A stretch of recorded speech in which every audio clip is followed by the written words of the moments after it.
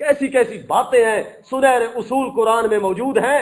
اللہ تعالیٰ سمجھانا چاہتا ہے وَاسْتَعِینُوا بِالصَّبْرِ، لوگو تم نے صبر کرو گے تو تمہارے اوپر میری طرف سے مدد آئے گی۔ صبر کرو گے تو مدد، چیخو گے، چلاؤ گے، شور مچاؤ گے، واویلا کرو گے تو پھر مدد۔ نمبر 2 والصلاۃ، نماز قائم کرو۔ جب تمہیں تکلیف ہو جائے، مصیبت آئے، پریشانی آئے تو فوراً نماز کی طرف جاؤ۔ حدیث کے اندر آتا ہے امام الانبیاء سید الاولین حضرت محمد مصطفیٰ صلی اللہ علیہ وسلم نے ارشاد، ان کے بارے میں صحابہ کرام فرماتے ہیں کہ جب بھی اللہ کے پیغمبر کو کوئی مشکل درپیش آتی، جب بھی کوئی تکلیف ہوتی یا جب کوئی نیا واقعہ پیش ہوتا، اللہ کے پیغمبر فوراً جاتے، وضو کر کے مسجد میں چلے جاتے اور اللہ کے سامنے نماز میں مشغول ہو جاتے، حتیٰ کہ اللہ پاک اس معاملے کو آسان فرما دیتا تھا۔ حضرت علی رضی اللہ تعالیٰ عنہ فرماتے ہیں کہ میں نے امام الانبیاء حضرت محمد مصطفیٰ صلی اللہ علیہ وسلم کو بدر کی رات، غزوہ بدر کے موقع پر رات کو دیکھا، سب لوگ سوئے ہوئے ہیں اور نیند میں محو ہیں تمام انبیاء۔ میں نے دیکھا نبی پاک صلی اللہ علیہ وسلم کو کہ اللہ کے پیغمبر نماز پڑھ رہے ہیں، نماز پڑھتے ہیں، نماز سے فارغ ہو کر اللہ کے سامنے مانگنے لگتے ہیں۔ اور حضرت علی فرماتے ہیں ساری رات، آپ اندازہ تو لگے، ساری رات اللہ کے پیغمبر ایک لمحے کے لیے بھی نیند نہیں فرمائی اس وقت، ساری رات جاگتے رہے، نماز پڑھتے رہے، اللہ سے مانگتے رہے۔ یہ ہے وَاسْتَعِینُوا بِالصَّبْرِ وَاسْتَعِینُوا بِالصَّبْرِ وَالصَّلَاۃِ، کہ اللہ نے فرمایا مولویوں مال کی فکر نہ کرو، صبر سے کام لو، نماز پڑھو، میری طرف سے مدد آئے گی۔ فرمایا یہ صبر کرنا ہے تو بہت مشکل کام، ہر آدمی کہنے کے لیے تو آسان ہے نا، جب مصیبت آتی ہے تو اس وقت پتہ چلتا ہے کہ کس میں کتنا صبر ہے، جب تکلیف آتی ہے تو تب پتہ چلتا ہے کہ کون کتنا صابر ہے اور کتنا صبر کرتا ہے۔ فرمایا یہ انہا لکبیرۃ، یہ صبر کرنا اور نماز پر پابندی کرنا کبیرۃ، بہت بھاری چیزیں ہیں، مشکل چیزیں ہیں، لیکن الا علی الخاشعین، لیکن جو لوگ عاجزی کرتے ہیں، تواضع کرتے ہیں، انکساری اختیار کرتے ہیں، ان کے لیے بالکل ہلکی پھلکی چیزیں ہیں، ان کے لیے آسان ہے، اور جو مغرور اور متکبر ہوتا ہے ان کے لیے بھاری اور مشکل ہے۔ اور کون ہے خاشعین؟